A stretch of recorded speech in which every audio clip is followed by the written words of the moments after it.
Yeah, I still have my green face, but I'm relaxing. I'm doing a little bit of work, kind of sleeping a little bit. I'm going to go to the gym later because I know Wednesday I'm busy with a recovery meeting and something later, and Thursday I have something. So I'm going to push it a little bit today. I want to talk about um, when you think your covert narcissist X is a codependent. I thought about that in a while. I mean, I thought about that just now. Because this is Toronto. Okay, I talked about Chicago all along, but I mentioned Toronto a little bit. I dated him for 6 months. That was the last person I dated, about a year ago. And it was great. He's a great guy. Um, it's kind of like I was stalkerish because 10 years prior, I had pictures of him. Like, I had hit him up 10 years prior. And I thought he was even better 10 years later. He didn't really continue a conversation with me 10 years ago. And he doesn't even remember that. But the point being, um, nice guy. I brought him to one of my CBT meetings. And the girl thought the woman in charge where I don't go to anymore, thought he was a nice guy. And he has a lot of friends. And he just posted something on Instagram for someone's birthday. He will do a lot of things for people. This is where it's confusing to me. He's doing a lot of things for people. When he does post things, he has a lot of people caring for him. This kind of reminds me of my host right here.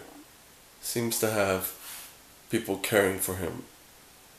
In the sense that, well, okay, I know about his couch surfing profile. It's all made to look positive, right?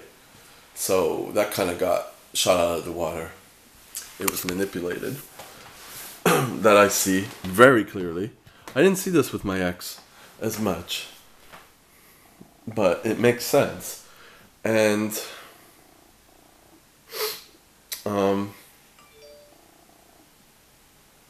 this mask is falling off.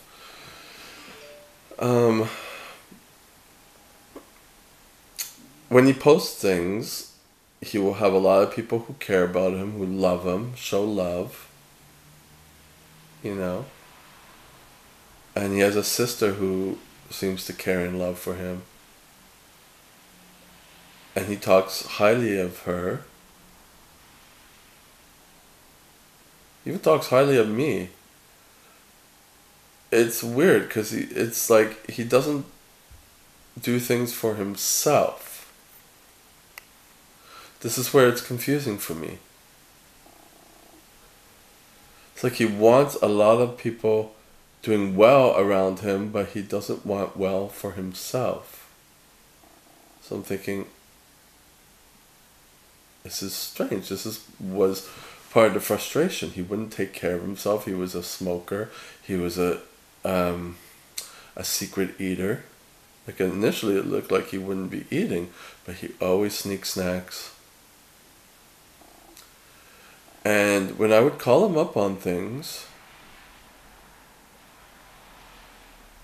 he would try so hard. Like, there was one thing, and and I kind of felt bad. It was like, I went to stay at his place in Toronto, and he's a heavy snorer. And I couldn't sleep. And he actually slept out on the couch. I'm like, oh. But we wouldn't be able to come up with solutions to problems. He would try something to impress me. He would buy things and not expect... like, I bought some Lysol. He bought a 3-pack for me there, and he just paid it. And he said, don't worry about it. there was weirdness in there. You know, we weren't talking about things. You know what I mean?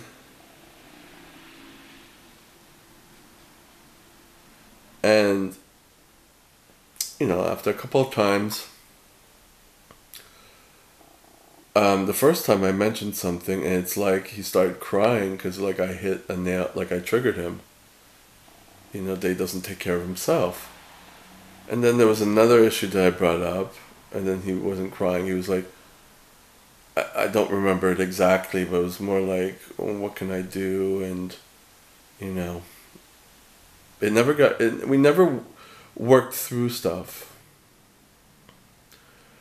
And the third time, when I just had to like take some distance and not talk to him, he started panicking and texting me, am I alright, am I alright? And then I saw a video. I would communicate with some videos that I would see online, and he'd be like, oh, cool, cool. He wouldn't watch them all, I can tell, but he was commenting on a lot of them. Maybe he wasn't even watching any of them. And I don't know, I showed him a video talking about, you know, people just, because he was passive aggressive. I learned what passive aggressivity is through him. Like, he wouldn't do anything so that I would do stuff, type thing. You know, like he'd be on the couch and not get up or whatever, so I would do stuff. I can't pinpoint any examples right now, but that's kind of like the dynamic. Or he would be too lazy to do something. I don't have examples on my head, but there were several.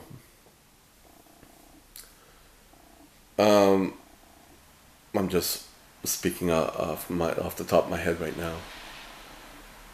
So, anyways, so when I got back to him after just like kind of keeping my distance, like he was panicking that I was keeping my distance because I wanted to talk to him when I was like kind of calm.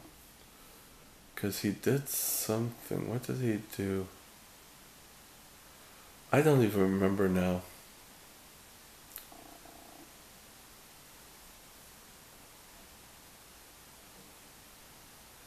But it had to do with this behavior. And I just said to him, you know, he saw the video and he's like, oh my God, what, you think I'm a narcissist or what? Because I was, you know, doing a lot of studying on, watching a lot of YouTubes on narcissism. And that was my thing last year. And I said, well, I think you have a lot of issues stemming from your father and you need to, you know. And he freaked out. He went into rage. Sending me all these texts. It was a rage 2 text. And then that was kind of it. And he's like, and then he broke it off. I didn't want to break it off. I wanted us to discuss and work through things. And it's like, I never had that. It's like I had to tell him to open up mutual funds to save money for a place. Like, he was living in a vicious circle and he was just about 40.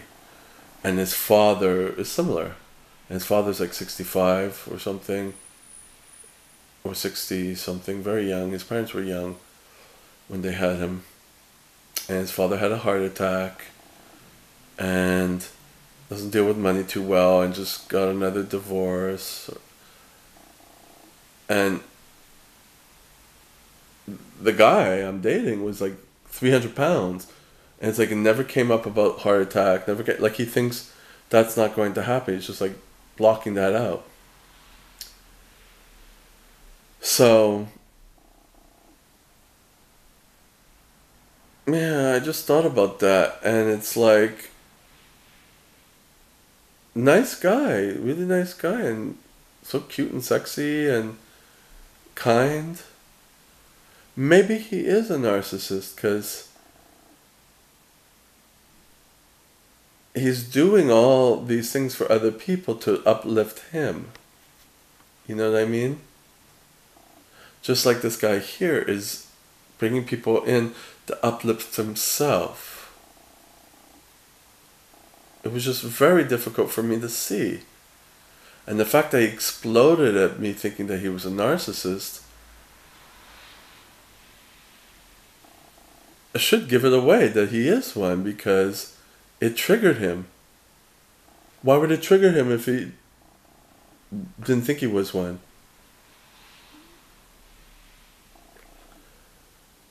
So yeah, so the stress was getting higher and higher. He was so available to see me. He was a flight, well, he worked for an airline. He worked for an airline. And he didn't even like his job. He was staying in drama and complaining about it all the time. And that's what he liked to do.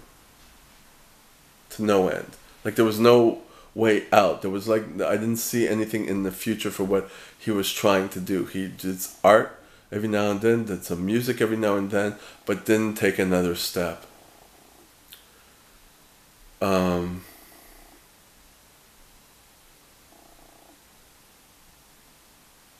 You know, you can kind of turn around on me and saying, why am I staying here with this narcissist as a host?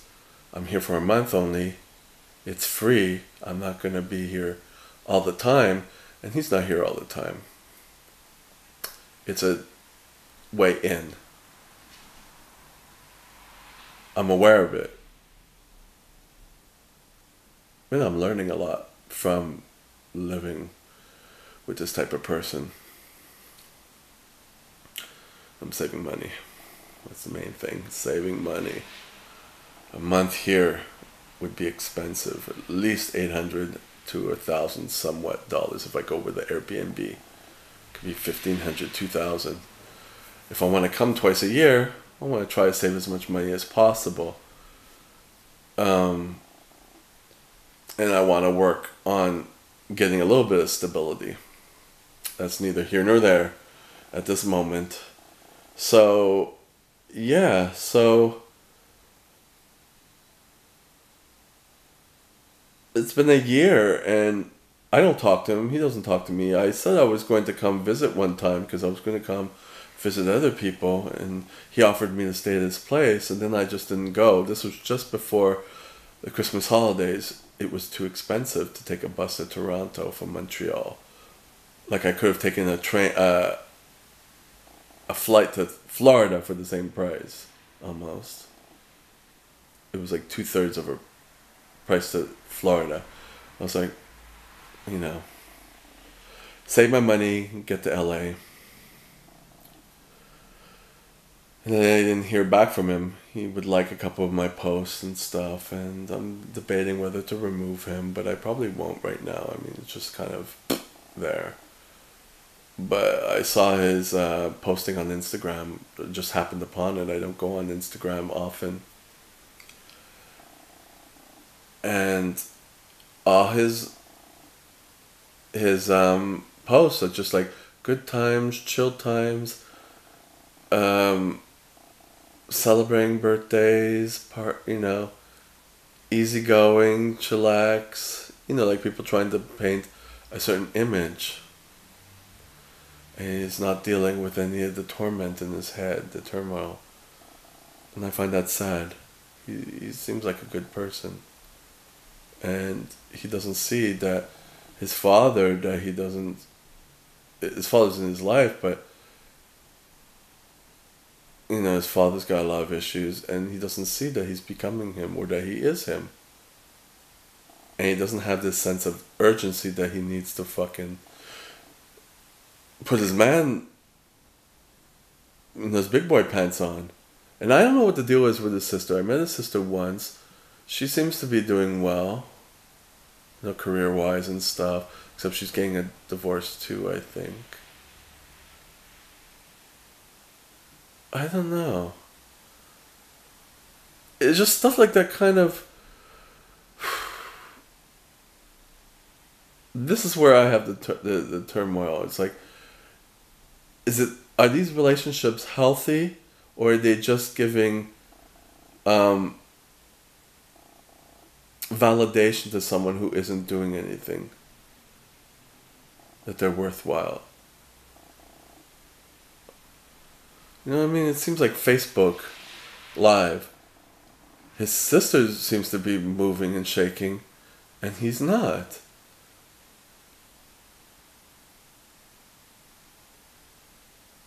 It's like no one tells him. Or the people want him to always be there for them.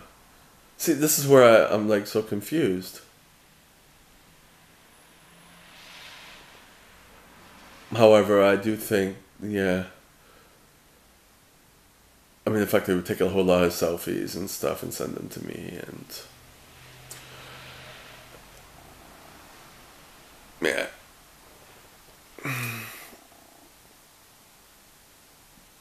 Yeah, it's